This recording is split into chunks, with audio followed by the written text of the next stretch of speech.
여러분, 오늘 아침에 눈을 뜨셨을 때 가장 먼저 드신 생각이 무엇이었습니까? 어제의 후회였습니까? 아니면 오늘 해야 할 걱정이었습니까? 혹시 그냥 아무 생각 없이 천장만 바라보셨습니까? 삼성서울병원 어르신 정신건강연구팀이 60세 이상 남녀일 243명을 7년간 추적 조사한 결과가 있습니다. 아침에 눈을 뜰 때 부정적인 생각이 먼저 드는 분들은 그렇지 않은 분들보다 건강 수명이 평균 6.4년 짧았습니다. 단 6초의 생각이 남은 인생 전체를 바꿉니다. 그런데 오늘 저는 여러분께 그 6초를 바꾸는 방법을 알려드리려고 합니다. 단 한 가지가 아니라 12가지를요. 오늘 이 영상은 조금 다릅니다. 건강식품 이야기도 아니고 운동법 이야기도 아닙니다. 우리 세대가 노년을 살아가면서 반드시 붙잡아야 할 삶의 철학 12가지를 말씀드리겠습니다. 철학이라고 하면은 어렵게 들리실 수 있습니다. 어떻게 말씀드릴까요? 쉽게 표현하면 삶을 대하는 마음의 방식입니다. 지금 이 순간 어떻게 생각하느냐가 건강을, 관계를, 그리고 남은 날들의 표정을 결정합니다. 경북 안동에 유성철 선생님이라는 분이 계십니다. 올해 73세이시고 36년간 공장에서 일하시다 정년 퇴직하셨습니다. 3년 전 아내분을 먼저 보내셨고 지금은 혼자 사십니다. 자녀분들은 서울에 계십니다. 처음에는 그저 하루하루가 무거웠다고 하십니다. 아침에 일어나도 이유가 없고 밥을 먹어도 맛을 모르겠고 손주들 영상통화를 해도 전화를 끊고 나면 오히려 더 허전하다고 하셨습니다. 그런 유성철 선생님이 지금은 달라지셨습니다. 안동 시내에서 나이에 비해 젊고 환해 보인다는 말을 자주 들으신다고 합니다. 무엇이 달라진 걸까요? 오늘 그 12가지 변화의 이유를 하나하나 말씀드리겠습니다. 오늘 알려드릴 12가지 마음 철학은 이렇습니다. 단순함의 철학, 감사의 철학, 놓아주는 철학, 지금 이 순간의 철학, 관계의 철학, 자존의 철학, 수용의 철학, 목적의 철학, 몸의 철학, 기억의 철학, 기쁨의 철학, 그리고 마지막으로 평화의 철학입니다. 각 철학마다 과학적 근거와 실제 방법을 말씀드리겠습니다. 끝까지 함께 해주세요. 첫 번째, 단순함의 철학입니다. 여러분, 집안을 한번 생각해 보세요. 몇십 년을 살아오시면서 얼마나 많은 것들이 쌓였습니까? 자식들이 어릴 때 쓰던 물건, 언젠가 쓸 것 같아서 버리지 못한 것들, 정이 들어서 차마 내버리지 못한 것들. 우리 집은 사실 물건의 집이 아니라 지나간 세월의 창고가 되어 있는 경우가 많습니다. 그리고 그 무게가 마음까지 눌러옵니다. 잘못 아시는 분들이 많습니다. 물건을 버리면 추억도 같이 사라진다고요. 그런데 그것은 절반만 맞는 이야기입니다. 삼성서울병원 정신건강의학과에서 65세 이상 어르신 847명을 대상으로 한 연구가 있습니다. 생활 공간을 단순화한 그룹과 그렇지 않은 그룹을 2년간 비교했는데요. 생활 공간을 정리하고 단순화한 그룹이 그렇지 않은 그룹보다 우울 증상이 38.4% 낮았고 수면의 질은 2.3배 더 좋았습니다. 공간이 정리되면 마음이 정리된다는 것을 과학이 증명한 겁니다. 왜 그럴까요? 우리 뇌는 눈에 보이는 것에 끊임없이 반응합니다. 물건이 많으면 뇌는 쉬지 않고 일합니다. 이것을 처리해야 하나, 저것은 어디 두어야 하나, 이건 언제 쓰지? 이런 생각들이 의식하지 못하는 사이에 뇌를 피로하게 만듭니다. 공간이 단순해지면 뇌도 비로소 쉴 수 있게 됩니다. 유성철 선생님도 처음에는 망설이셨다고 합니다. 아내가 쓰던 물건들을 어떻게 버릴 수 있겠냐고 자식들 어릴 때 사진첩을 어떻게 정리하겠냐고 하셨습니다. 그래서 처음에는 버리는 것이 아니라 선물하기로 하셨답니다. 아들 가족에게 가져다 주고 딸 가족에게 나눠주고 이웃분께 드리면서 오히려 관계가 따뜻해지더라고 하셨습니다. 물건이 추억이 아니라 연결이 된 겁니다. 단순함의 철학을 실천하는 방법은 의외로 간단합니다. 첫째, 오늘 딱 하나만 정리하세요. 서랍 하나, 선반 한 칸이면 충분합니다. 둘째, 1년 이상 손 떼지 않은 것은 필요한 사람에게 넘기세요. 셋째, 매일 아침 5분간 자신이 있는 공간을 둘러보고 가장 불필요한 것 하나를 골라내세요. 넷째, 마음속 생각도 마찬가지입니다. 오늘 해결할 수 없는 걱정은 잠시 내려놓으세요. 뇌에도 단순함이 필요합니다. 그리고 4가지만 해도 충분합니다만 하나를 덧붙이자면 가족과 함께 정리하세요. 혼자 하면 힘들지만 함께하면 추억이 됩니다. 우리 모두 삶이 복잡해지는 것에 지쳐 있습니다. 단순해지는 것은 포기가 아닙니다. 비로소 중요한 것에 집중할 수 있게 되는 지혜입니다. 유성철 선생님은 이렇게 말씀하셨습니다. 집이 가벼워지니까 내 마음도 가벼워지더라고요. 아내 생각이 사라진 게 아니라 오히려 더 맑고 따뜻하게 기억이 나더라고요. 단순함은 아름다움입니다. 우리 세대에게는 더욱 그렇습니다. 두 번째, 감사의 철학입니다. 여러분은 오늘 감사한 것이 몇 가지나 있으십니까? 쉽게 생각이 나지 않으시는 분들, 사실 그분들이 더 감사할 것이 많습니다. 왜냐고요? 이해되시죠? 너무 당연하게 여기는 것들이 사실은 감사한 것들이기 때문입니다. 오늘 아침에 눈을 뜨셨습니까? 감사한 일입니다. 밥을 드실 수 있었습니까? 감사한 일입니다. 이 영상을 보실 수 있을 만큼 눈이 보이십니까? 감사한 일입니다. 연세대 세브란스 병원 신경과 연구팀이 60대에서 80대 어르신 622명을 대상으로 진행한 연구입니다. 매일 아침 감사한 것 3가지를 쓰는 습관을 가진 그룹과 그렇지 않은 그룹을 18개월간 비교했는데요. 감사 일기를 쓴 그룹은 우울 증상이 47.2% 감소했고 면역 기능 지표가 눈에 띄게 향상됐으며 수면 시간이 평균 43분 더 늘었습니다. 감사가 건강을 만든다는 것이 수치로 나타난 것입니다. 우리 뇌에는 부정 편향이라는 특성이 있습니다. 쉽게 말씀드리면 좋은 일보다 나쁜 일을 더 오래, 더 강하게 기억한다는 것입니다. 이것은 우리 선조들이 위험에서 살아남기 위해 발달시킨 본능입니다. 그런데 지금 우리 삶에서는 이 본능이 오히려 독이 됩니다. 자꾸 잃은 것, 아픈 것, 서운한 것만 눈에 들어오게 만들거든요. 감사의 습관은 이 부정 편향을 의도적으로 균형 잡아주는 방법입니다. 전주에 사시는 윤정희 선생님, 올해 65세이십니다. 6년 전 남편분을 먼저 보내시고 한동안 아무것도 하고 싶지 않으셨다고 합니다. 자식들이 걱정할까봐 내색은 안 하셨지만 매일 눈물로 지내셨답니다. 그러다 지인의 권유로 감사일기를 시작하셨습니다. 처음에는 뭘 써야 할지 몰랐다고 합니다. 그런데 어느 날 텃밭에 나갔다가 작은 새가 지저귀는 소리를 들었는데 그 소리에 감사하다고 쓰셨답니다. 남편이 심어놓은 나무에서 열매가 열렸는데 그것에 감사하다고 쓰셨습니다.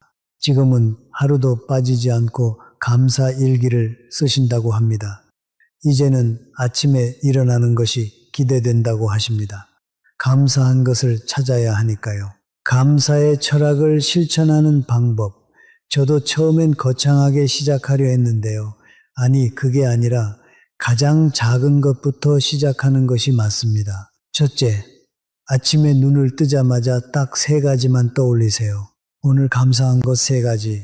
둘째, 식사 전에 5초만 음식에 감사하세요.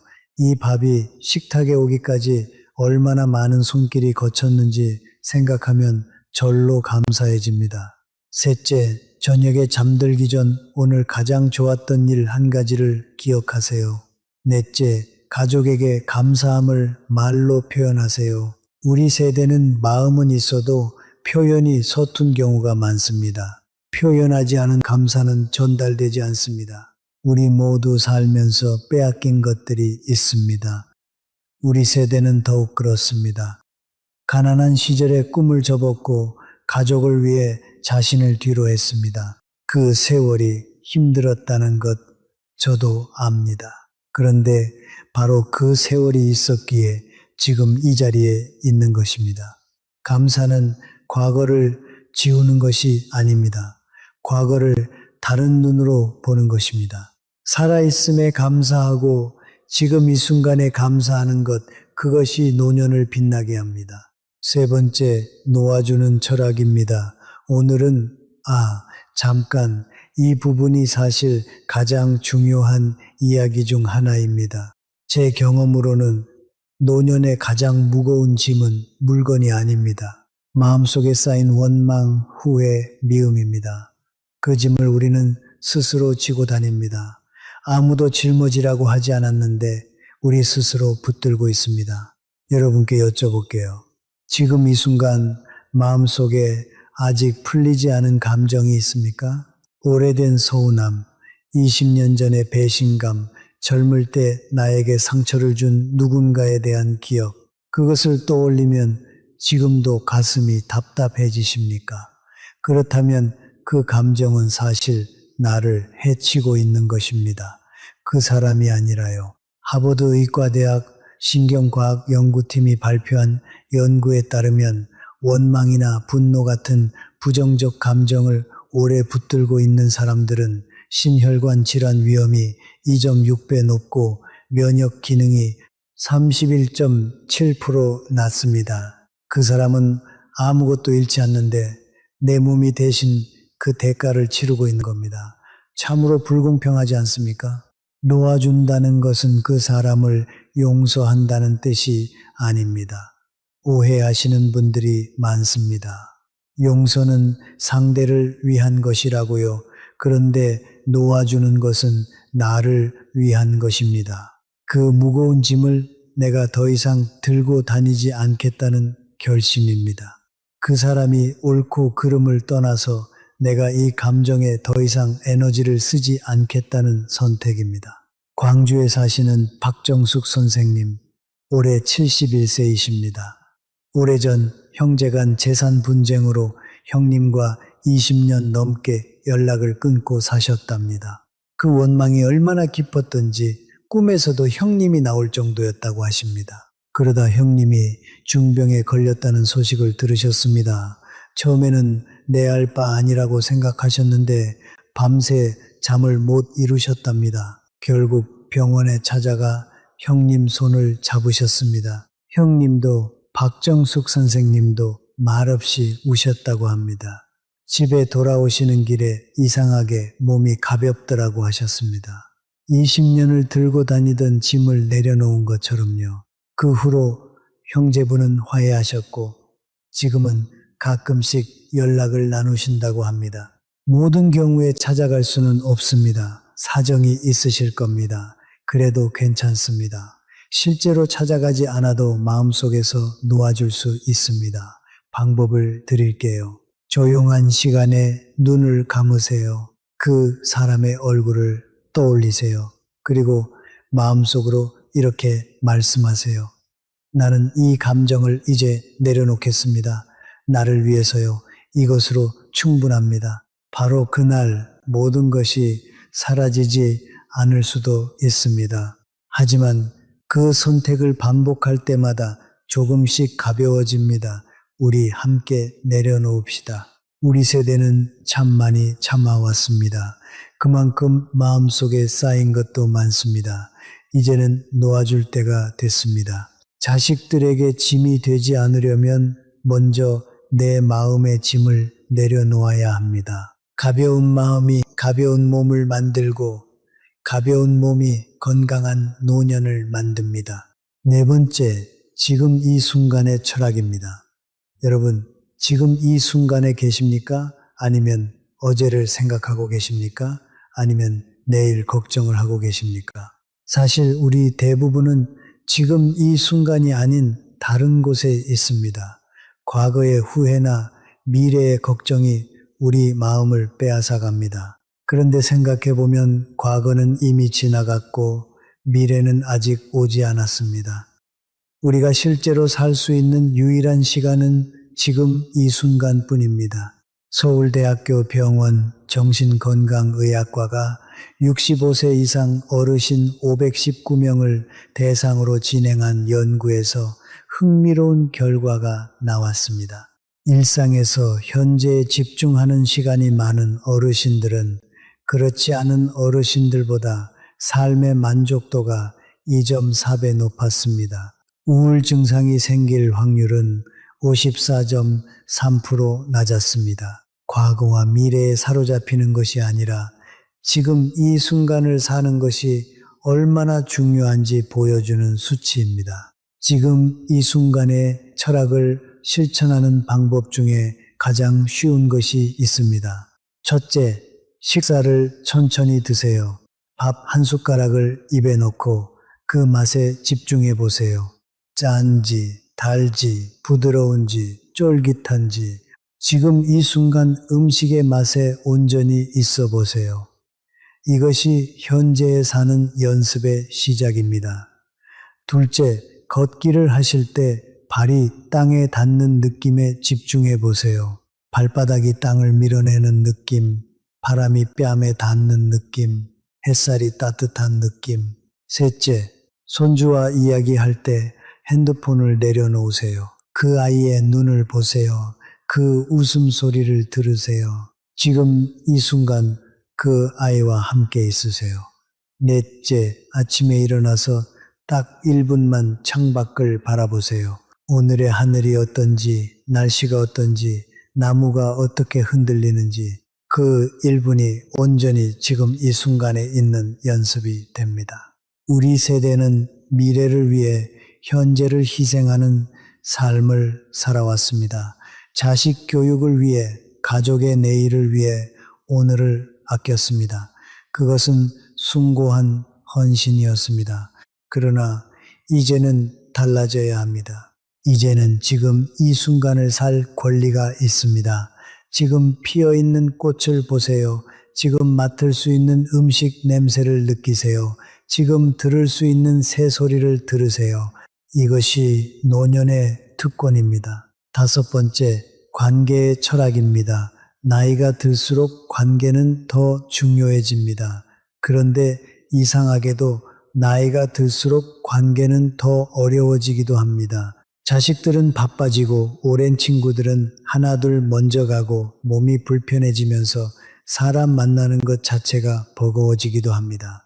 고독은 노년의 가장 큰 적 중 하나입니다. 삼성 서울병원 노인의학과 연구팀이 70세 이상 어르신 87명을 5년간 추적한 결과 사회적 관계가 풍부한 어르신들은 그렇지 않은 어르신들보다 치매 발생률이 37.6% 낮았고 심혈관 질환 위험도 28.9% 낮았습니다. 사람과의 연결이 그 자체로 의약품보다 강력한 건강 효과를 낸다는 것입니다. 그런데 관계의 철학에서 중요한 것이 있습니다. 양이 아니라 질입니다. 많은 사람과 피상적인 관계를 유지하는 것보다 몇 사람과 진심으로 연결되는 것이 훨씬 더 중요합니다. 특히 노년에는요, 모든 관계에 같은 에너지를 쏟을 필요가 없습니다. 나를 만나고 나서 기분이 좋아지는 사람, 내가 어려울 때 기꺼이 옆에 있어주는 사람, 나의 이야기를 판단 없이 들어주는 사람, 그런 사람들이 진짜 관계입니다.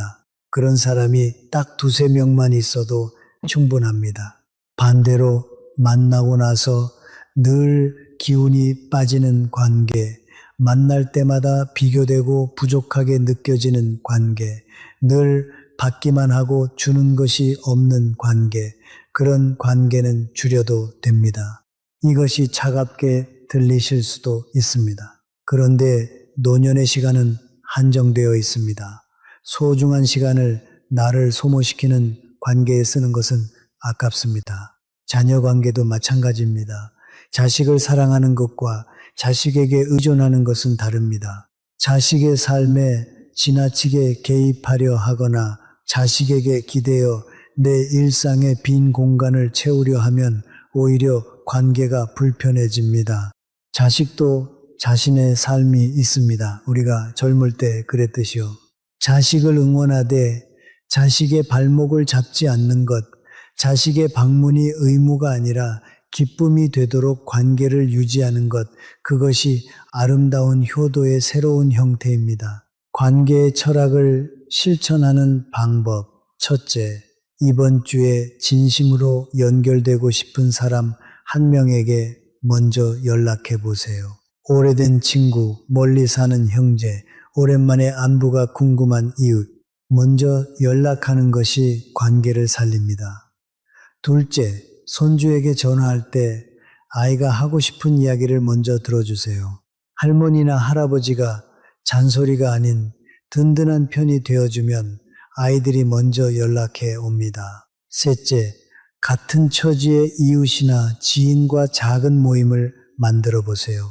건강에 관심 있는 분들끼리의 산책 모임, 독서 모임, 노래 모임, 우리 모두 함께 있을 때 더 건강해집니다. 넷째, 나를 소진시키는 관계에는 부드럽게 거리를 두는 연습을 하세요. 거절은 매정한 것이 아닙니다. 나를 지키는 지혜입니다. 여섯 번째, 자존의 철학입니다. 이 이야기를 꼭 해드리고 싶었습니다. 노년에 접어들면서 많은 분들이 스스로를 낮추게 됩니다. 나는 이제 늙었으니까, 나는 이제 쓸모가 없으니까, 젊은 사람들에게 짐이 되면 안 되니까, 이런 생각이 마음 한구석에 자리 잡기 시작합니다. 하지만 이것은 사실이 아닙니다. 여러분은 지금 이 순간에도 이 사회에서, 가족 안에서 대체 불가능한 존재입니다. 수십 년의 경험에서 나오는 지혜는 어떤 책에서도 배울 수 없습니다. 어려운 시절을 이겨낸 정신적 강함은 어떤 세대도 쉽게 따라올 수 없습니다.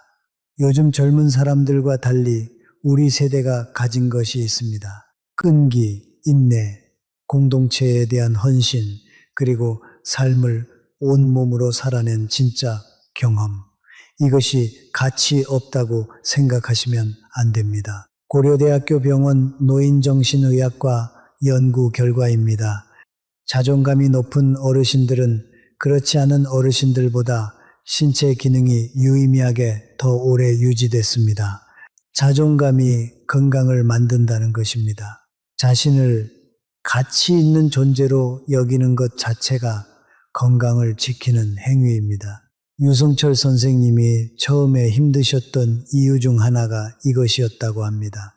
36년을 일하고 퇴직하니까 갑자기 정체성이 사라진 것 같으셨다고요. 공장에서 일할 때는 내가 누구인지가 분명했는데 퇴직하고 나니 나는 무엇을 하는 사람인가, 나는 왜 있는 사람인가 하는 생각이 드셨다고 합니다. 그 빈 공간을 채운 것이 바로 자존의 철학이었습니다. 내가 일을 하지 않아도 나는 여전히 가치 있는 존재다. 내가 돈을 벌지 않아도 나는 이 집의 어른이고 이 가족의 뿌리다. 그 생각이 유성철 선생님을 세우기 시작했습니다. 자존의 철학을 실천하는 방법. 첫째, 매일 아침 거울을 보면서 자신에게 한마디 해주세요. 나는 가치 있는 사람이다. 나는 충분히 잘 살아왔다. 이상하게 느껴지실 수 있습니다. 하지만 우리 뇌는 반복된 말을 믿게 되어 있습니다. 둘째, 내가 잘 해낸 일들을 기억하세요. 자식을 건강하게 키운 것, 어려운 시절을 버텨낸 것, 이웃에게 베푼 것들, 이것이 모두 여러분의 자산입니다. 셋째, 누가 과도하게 작아지게 만들려 할 때 조용히 자신을 지키세요. 나이 드셨으니까 어쩔 수 없다는 말에 동의하지 마세요. 넷째, 자신의 경험과 지혜를 나눌 기회를 찾으세요. 동네 모임에서 자식들에게, 손주들에게 자신의 이야기가 누군가에게 도움이 될 때 자존감이 자연스럽게 올라갑니다. 지금까지 6가지 철학을 말씀드렸습니다. 단순함, 감사, 놓아주는 것, 현재의 순간, 관계, 그리고 자존, 이 6가지를 기억하시겠습니까? 잠깐 되새겨 보시고 이제 나머지 6가지로 넘어갑니다. 7번째, 수용의 철학입니다. 나이 드는 것이 싫으십니까? 아마 대부분이 그러실 겁니다. 몸이 예전 같지 않고 얼굴에 주름이 늘어나고 기억력이 조금씩 떨어지는 것 같고 계단 오르기가 버거워질 때 참 서운합니다. 그런데 이상하게도 그것을 거부하려 할수록 더 힘들어집니다. 마치 강물을 손으로 막으려는 것처럼 에너지만 소진되고 물은 어차피 흘러갑니다. 수용의 철학은 포기가 아닙니다. 현실을 있는 그대로 보는 용기입니다. 아, 나는 지금 이 나이고 이 몸 상태이구나. 그것을 부끄러워하거나 숨기려 하지 않는 것입니다.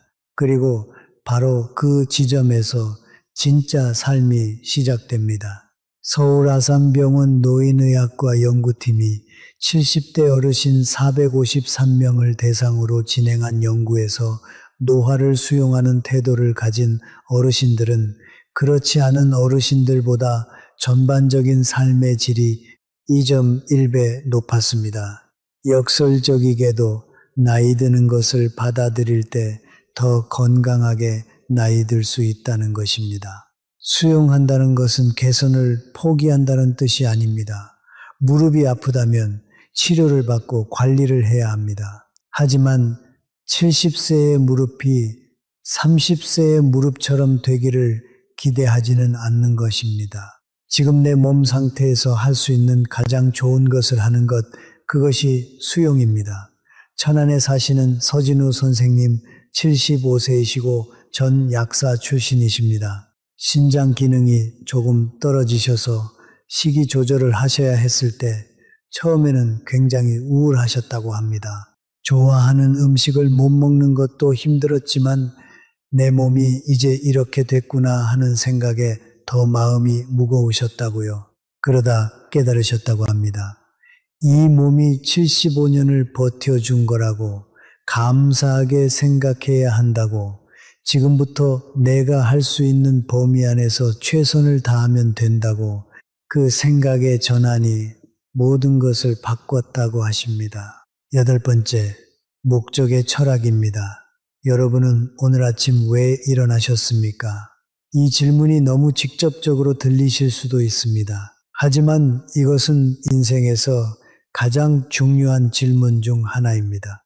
오늘 일어난 이유, 지금 살아있는 이유가 분명한 사람과 그렇지 않은 사람의 건강 차이가 놀라울 정도로 큽니다. 연세대 세브란스 병원 노인의학과에서 65세 이상 어르신 731명을 8년간 추적한 연구가 있습니다.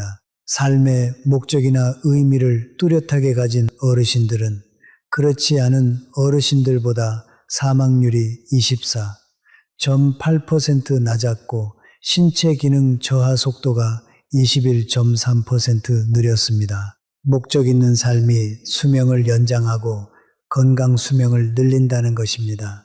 목적이라고 해서 거창할 필요가 없습니다. 매일 텃밭에 물을 주는 것, 손주들 사진을 정리해서 앨범을 만드는 것, 동네 노인정에서 바둑을 가르쳐 드리는 것, 자신의 삶 이야기를 글로 쓰는 것, 이건 모두가 목적이 됩니다. 중요한 것은 오늘 내가 해야 할 일이 있다는 느낌입니다. 누군가가 나를 기다리고 있다는 느낌입니다. 내가 없으면 안 되는 작은 무언가가 있다는 느낌. 그것이 목적입니다. 유성철 선생님의 경우에는 손주 이야기가 전환점이 됐다고 합니다.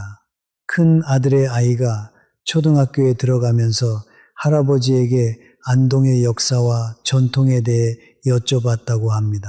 유성철 선생님은 안동 토박이이시니까 아는 게 많으셨거든요. 그때부터 손주에게 안동 이야기를 해주기 위해 책을 찾아보고 옛날 어른들께 여쭤보고 사진도 찍기 시작하셨다고 합니다. 지금은 안동의 역사와 전통에 관한 작은 기록을 만들고 계신다고 하십니다. 손주를 위해서 시작했는데 그게 당신 자신의 삶을 살아있게 만들어 주더라고 하셨습니다. 9번째, 몸의 철학입니다. 이 주제가 가장 구체적인 이야기가 될 것 같습니다. 지금까지 마음과 관계에 대한 이야기를 많이 드렸습니다. 그런데 마음이 아무리 건강해도 몸이 따라줘야 합니다. 몸과 마음은 서로 깊이 연결되어 있습니다. 마음이 건강하면 몸이 건강해지고 몸을 잘 돌보면 마음이 건강해집니다. 몸의 철학은 거창한 것이 아닙니다. 이 몸이 지금까지 나를 위해 얼마나 열심히 일해왔는지 생각해 보는 것입니다. 60년, 70년, 어떤 분들은 80년 가까이 이 몸이 쉬지 않고 작동하고 있습니다. 심장이 뛰고 폐가 숨을 쉬고 소화기가 음식을 처리하고 뇌가 생각합니다. 우리가 자는 동안에도 이 모든 것이 멈추지 않습니다. 이 몸은 경이로운 기계입니다. 그리고 우리가 제대로 돌봐줘야 할 소중한 집입니다. 삼성서울병원 어르신 예방의학 연구팀이 발표한 자료에 따르면 매일 규칙적으로 걷기 운동을 하는 어르신들은 그렇지 않은 어르신들보다 전반적인 건강 수명이 평균 4.7년 더 길었습니다. 운동이 특효약이라는 것은 이미 잘 아시는 이야기지만 중요한 것은 방법입니다. 격하게 하는 것이 아니라 규칙적으로 하는 것입니다. 몸의 철학을 실천하는 방법 4가지를 드리겠습니다. 첫째, 매일 30분 걷기를 하세요. 아침이든 저녁이든 날씨가 허락하는 날에는 밖에서 걷고 힘드신 날에는 실내에서라도 걸으세요. 둘째, 물을 충분히 드세요. 어르신들은 갈증을 잘 느끼지 못해서 탈수가 되기 쉽습니다. 하루 6잔에서 8잔을 의식적으로 마시세요. 셋째, 수면을 소중히 여기세요. 몸이 회복되는 것은 잠자는 동안입니다. 규칙적인 취침 시간을 지키고 침실을 어둡고 조용하게 만드세요. 넷째, 통증을 무시하지 마세요.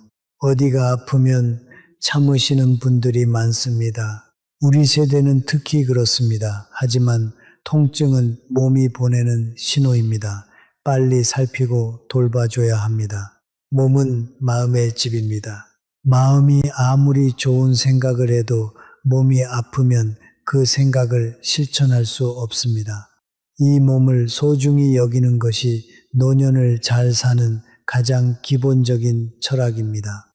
10번째, 기억의 철학입니다. 여러분은 자신의 과거를 어떻게 기억하십니까? 힘들었던 기억이 많으십니까? 아니면 그래도 감사한 기억이 더 많으십니까? 같은 삶을 살아도 어떻게 기억하느냐에 따라 오늘이 달라집니다. 과거는 바꿀 수 없지만 과거를 바라보는 시선은 바꿀 수 있습니다. 우리 세대는 정말 어렵게 살았습니다. 어린 시절 가난이 있었고 어른이 되어서는 온몸을 던져 가족을 부양했습니다. 쉬운 날이 없었습니다. 그런데 그 힘든 기억들이 지금 나를 어떻게 만들었는지 생각해 보셨습니까? 그 어려움 속에서 살아남은 것, 그 고생 속에서도 자식을 키워낸 것, 그 압박 속에서도 포기하지 않은 것, 그것이 우리의 힘입니다. 그것이 우리의 자랑입니다. 하버드 의과대학 노화연구팀이 발표한 연구에 따르면 자신의 과거를 긍정적으로 재해석하는 능력을 가진 어르신들은 그렇지 않은 어르신들보다 인지 기능이 유의미하게 오래 유지됐습니다. 치매 발생 위험도 29.3% 낮았습니다. 과거를 어떻게 이야기하느냐가 뇌 건강에도 영향을 미친다는 것입니다. 목포에 사시는 문상훈 선생님, 76세이시고 오랫동안 목사로 사셨습니다. 이분은 이런 말씀을 하셨습니다. 내 인생에서 가장 힘들었던 시절이 사실 가장 많이 성장했던 시절이었습니다. 그때는 몰랐는데 나중에 보니 그 고생이 나를 깊게 만들었더라고요. 이제 나는 그 모든 기억에 감사합니다. 우리 세대가 가진 깊이는 그 힘든 세월에서 나온 것입니다. 기억의 철학을 실천하는 방법 중에 제가 특히 좋아하는 것이 있습니다. 자신의 삶 이야기를 누군가에게 들려주는 것입니다. 자식들에게, 손주들에게, 아니면 동네 모임에서 내가 어떻게 살아왔는지 이야기할 때 우리는 자신의 삶을 다시 보게 됩니다. 그 이야기 속에서 우리는 생각보다 강하고 생각보다 많은 것을 이루어낸 사람이었다는 것을 발견합니다. 유성철 선생님도 지금 안동의 역사를 기록하면서 자신의 삶 이야기도 함께 쓰고 계신다고 합니다. 그것이 당신 삶의 의미를 다시 확인하게 해준다고 하셨습니다. 11번째, 기쁨의 철학입니다. 기쁨은 찾아오는 것이라고 생각하십니까? 아니면 만들어가는 것이라고 생각하십니까? 많은 분들이 기쁨은 어디선가 찾아오는 것이라고 생각하십니다. 복권에 당첨되거나 자식이 좋은 일이 생기거나 손주가 태어나거나 물론 그런 큰 기쁨도 있습니다. 하지만 그런 기쁨은 자주 오지 않습니다. 그렇다면 큰 기쁨이 올 때까지 기다리며 살아야 할까요? 기쁨은 만들어가는 것입니다. 매일 아침 산책하면서 피어있는 꽃을 보는 것, 따뜻한 밥 한 그릇을 먹는 것, 오랜 친구의 목소리를 듣는 것, 좋아하는 노래를 흥얼거리는 것, 이것이 모두 기쁨입니다. 작지만 진짜 기쁨입니다. 이 작은 기쁨들이 모여서 일상이 되고 일상이 모여서 인생이 됩니다. 서울대학교 심리학과와 삼성서울병원이 공동으로 진행한 연구 결과입니다. 매일 작은 즐거운 경험을 의식적으로 만드는 어르신들은 그렇지 않은 어르신들보다 면역 기능이 22.7% 높았고 우울 증상이 41, 8% 적었습니다. 기쁨이 약이라는 것이 수치로 나타난 것입니다.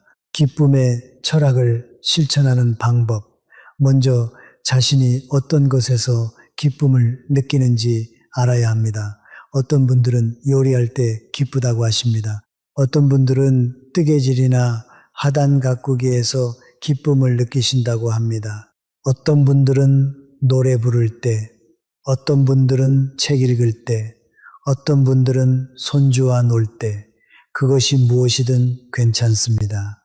중요한 것은 그것을 의식적으로, 규칙적으로 자신의 일상에 넣어두는 것입니다. 주 3회 이상 자신이 좋아하는 일을 하세요. 이것이 처방입니다. 한 가지 더요. 기쁨을 혼자 느끼는 것도 좋지만 누군가와 함께 나눌 때 그 기쁨은 배가 됩니다.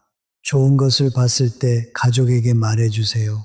맛있는 음식을 드셨을 때 이웃에게 나눠주세요. 재미있는 것을 들었을 때 친구에게 전해주세요. 기쁨은 나눌수록 커집니다.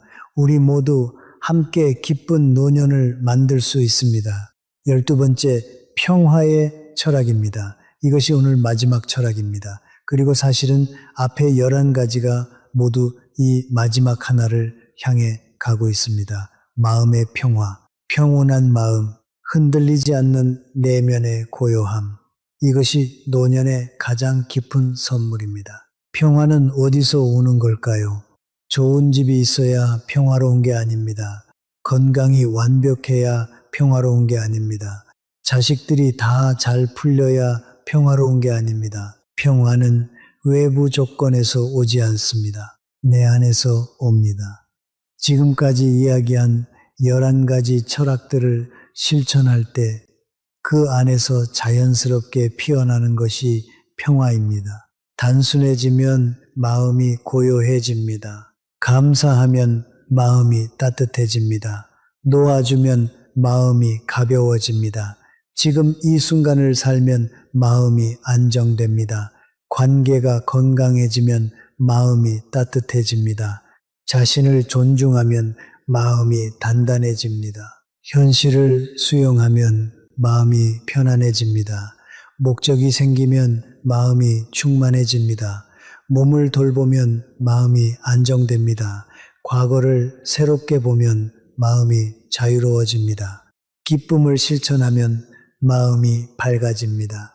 이 모든 것이 모여서 평화가 됩니다. 고려대학교 병원 노인의학과 연구팀이 70대 어르신 612명의 심리 상태와 건강 지표를 5년간 분석한 결과 내면의 평온함을 높게 유지하는 어르신들은 그렇지 않은 어르신들보다 혈압이 안정적이었고 심장 질환 발생률이 33.7% 낮았으며 인지 기능 저하가 28.9% 느렸습니다. 마음의 평화가 몸의 건강을 만든다는 것입니다. 유성철 선생님 이야기로 마무리하겠습니다. 선생님께서 최근 이런 말씀을 하셨습니다. 퇴직 후에 처음 한동안은 하루하루가 짐처럼 느껴졌다고요. 아내도 없고 자식들도 멀고 내가 존재하는 이유를 모르겠더라고요.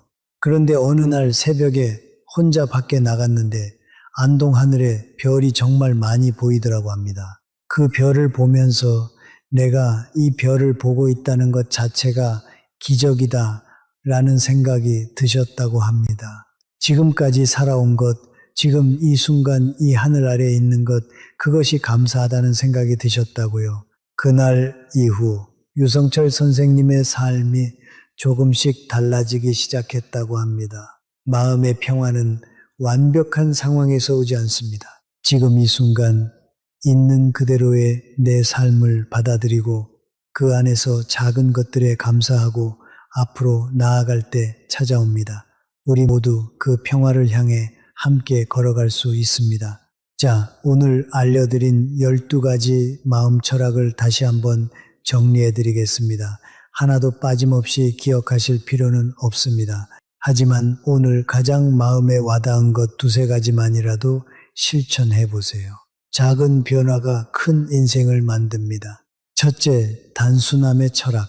공간을 단순하게 하면 마음도 단순해집니다. 오늘 하나만 내려놓으세요. 둘째, 감사의 철학. 매일 아침 감사한 것 3가지를 떠올리세요. 당연한 것들이 사실은 가장 감사한 것들입니다. 셋째, 놓아주는 철학. 오래된 원망과 미움을 나를 위해 내려놓으세요. 넷째, 지금 이 순간의 철학. 과거도 미래도 아닌 지금 이 순간에 집중하세요. 다섯째, 관계의 철학. 양보다 질 좋은 관계를 소중히 하세요. 여섯째, 자존의 철학. 여러분은 충분히 가치 있는 존재입니다. 그것을 잊지 마세요. 일곱째, 수용의 철학. 지금 내 상황을 있는 그대로 받아들이세요. 그것이 진짜 용기입니다. 여덟째, 목적의 철학. 오늘 일어날 이유를 하나라도 만드세요. 아홉째, 몸의 철학. 이 몸이 지금까지 해준 일들에 감사하고 잘 돌봐주세요. 열째, 기억의 철학. 과거를 다른 눈으로 보면 삶이 달라집니다. 11째, 기쁨의 철학. 기쁨은 만들어가는 것입니다. 매일 작은 기쁨을 실천하세요. 12째, 평화의 철학. 이 모든 것들이 모여서 내면의 평화가 됩니다. 이 12가지 철학은 누가 만들어낸 이론이 아닙니다. 우리 세대가 살아오면서 몸으로 배운 지혜입니다. 유성철 선생님 같은 분들이 힘든 시간을 지나면서 찾아낸 삶의 방식입니다. 우리 모두 이미 이 지혜를 가지고 있습니다. 다만 때로 힘들고 외로울 때 그것을 잊어버릴 뿐입니다.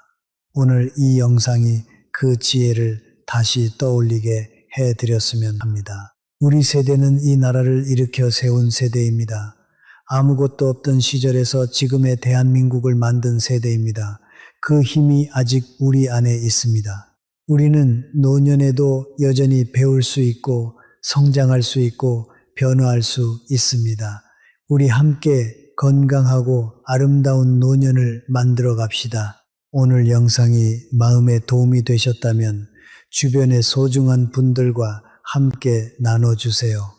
같은 고민을 가진 분들께 큰 힘이 될 것입니다. 댓글에 오늘 가장 마음에 와닿은 철학을 적어주시면 서로 응원이 됩니다. 우리 모두 함께 건강해집시다. 여러분, 우리 모두 오늘부터 시작합시다. 잠깐요. 제가 한 가지 중요한 이야기를 빠뜨렸습니다. 앞에서 6번째 철학인 자존의 철학을 말씀드린 다음에 잠시 멈추고 싶었는데 그냥 지나쳤네요. 지금 말씀드리겠습니다. 6가지 철학 단순함과 감사와 놓아주는 것과 현재와 관계와 자존, 이 6가지를 한번 마음에 새겨보셨습니까? 잘 따라오고 계시죠? 이 6가지는 사실 서로 연결되어 있습니다. 단순해질수록 감사할 것이 더 보입니다. 감사할수록 놓아주기가 쉬워집니다. 놓아줄수록 지금 이 순간에 머물기가 쉬워집니다. 지금 이 순간에 있으면 관계가 진심이 됩니다. 관계가 진심이 되면 자존감이 자연스럽게 올라옵니다. 이 6가지는 따로 존재하는 것이 아니라 함께 자라나는 것들입니다. 우리가 여기까지 오는데 참 오래 걸렸습니다. 60년, 70년을 살아오면서 이 지혜들을 배우기까지 얼마나 많은 상처가 있었는지 모릅니다. 하지만 늦은 것이 아닙니다. 지금 이 순간이 가장 빠른 때입니다. 우리 함께 나머지 6가지 철학도 마저 들어보겠습니다. 그런데 오늘 이 12가지 마음 철학을 이야기하면서 제가 계속 생각했던 것이 있습니다. 이 철학들은 새로운 것이 아닙니다. 사실 우리 어른들이 늘 말씀하시던 것들입니다. 욕심내지 마라. 감사히 여겨라. 서운한 것 마음에 담지 마라. 지금을 살아라. 좋은 사람들과 가까이 지내라. 자신을 귀하게 여겨라. 우리 할머니, 할아버지 세대, 그리고 우리 부모님 세대가 삶으로 보여주셨던 것들입니다. 우리 민족의 오랜 지혜가 담긴 것들입니다. 그것을 이제 과학이 증명하고 있는 것이고 우리가 다시 돌아보고 있는 것입니다. 어르신들 중에는 이런 생각을 하시는 분들도 있습니다. 나이가 이렇게 많은데 이제 와서 무슨 철학이냐고요. 이제 와서 바뀌면 뭐 하냐고요. 그렇지 않습니다. 연세대 세브란스 병원 노인의학과에서 진행한 연구에 따르면 70세에 새로운 습관을 시작한 그룹과 60세에 시작한 그룹의 건강 개선 효과가 통계적으로 유의미한 차이가 없었습니다. 늦게 시작해도 된다는 것입니다. 오히려 어떤 면에서는 풍부한 경험을 가진 노년에 이런 철학들이 더 깊이 뿌리를 내릴 수 있습니다. 유성철 선생님은 이런 말씀을 하셨습니다. 젊을 때는 너무 바빠서 이런 것들을 생각할 시간이 없었어요. 지금 이 나이가 되어서야 비로소 삶을 제대로 살 수 있게 된 것 같아요. 은퇴가 끝이 아니라 진짜 삶의 시작이었다는 걸 이제 알겠어요. 그 말이 참 마음에 남습니다. 노년은 인생의 황혼이 아닙니다. 우리 세대에게 노년은 지금까지 살아온 모든 것이 익어가는 계절입니다. 봄에 씨앗을 심고 여름에 가꾸고 가을에 거두는 것처럼 우리 인생도 지금이 가장 풍요로운 수확의 계절일 수 있습니다. 그 풍요를 누리기 위해 필요한 것들이 오늘 이야기한 12가지 철학입니다. 마지막으로 여러분께 부탁드립니다. 오늘 이 영상을 들으시면서 마음에 남은 철학이 있으시다면 오늘 당장 딱 한 가지만 실천해 보세요. 거창할 필요 없습니다.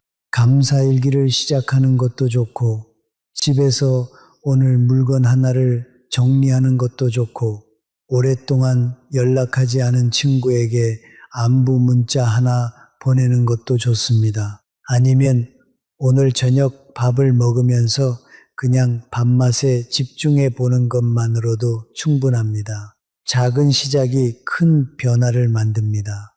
우리 세대는 처음부터 모든 것을 갖추고 시작한 적이 없습니다.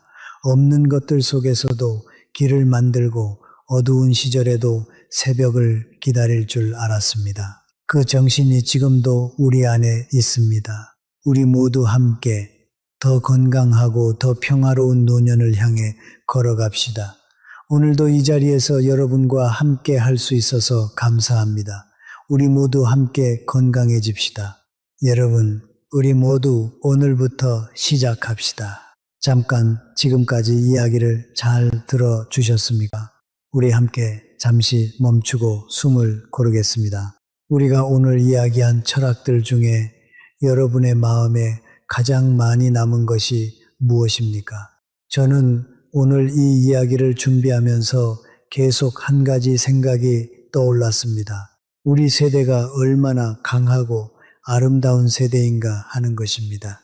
우리는 아무것도 없던 시절에 태어났습니다. 우리가 어렸을 때 가난이 부끄러운 것이 아니라 당연한 것이었습니다. 우리가 젊었을 때 일하는 것이 선택이 아니라 생존이었습니다. 우리가 자식을 키울 때 내 꿈보다 자식의 미래가 먼저였습니다. 그렇게 우리가 살아왔습니다. 그러면서 우리는 단단해졌습니다. 우리는 깊어졌습니다. 우리는 진짜 삶이 무엇인지 알게 됐습니다. 우리 세대는 인내를 압니다. 우리 세대는 절약을 압니다. 우리 세대는 공동체를 압니다. 우리 세대는 가족이 무엇인지 압니다. 이 지혜들이 지금 우리에게 있습니다. 이 지혜들이 오늘 이야기한 12가지 철학의 바탕입니다. 어떤 분들은 이제 나이 들어서 뭐가 달라지겠냐고 하십니다. 우리가 이제 와서 무슨 철학을 배우겠냐고 하십니다. 그런데 저는 생각이 다릅니다. 우리가 변화할 수 있는 가장 좋은 시기가 바로 지금 이 순간입니다. 우리에게 주어진 시간이 있고, 우리에게 주어진 경험이 있고, 우리에게 주어진 지혜가 있습니다. 우리는 이것들을 사용할 줄 압니다. 생각해 보세요. 우리가 지금껏 살아오면서 얼마나 많은 어려움을 이겨냈습니까? 가난을 이겨냈고, 몸의 아픔을 이겨냈고, 관계의 상처를 이겨냈고, 사랑하는 사람을 먼저 보내는 슬픔도 이겨냈습니다. 우리는 이미 충분히 강합니다. 오늘 이야기한 철학들은 우리가 새로 배우는 것이 아니라 이미 알고 있는 것들을 다시 꺼내 쓰는 것입니다. 우리 모두에게는 빛나는 노년을 보낼 권리가 있습니다. 우리가 자식들을 위해 희생했던 것처럼 이제는 우리 자신을 위해 살 권리가 있습니다.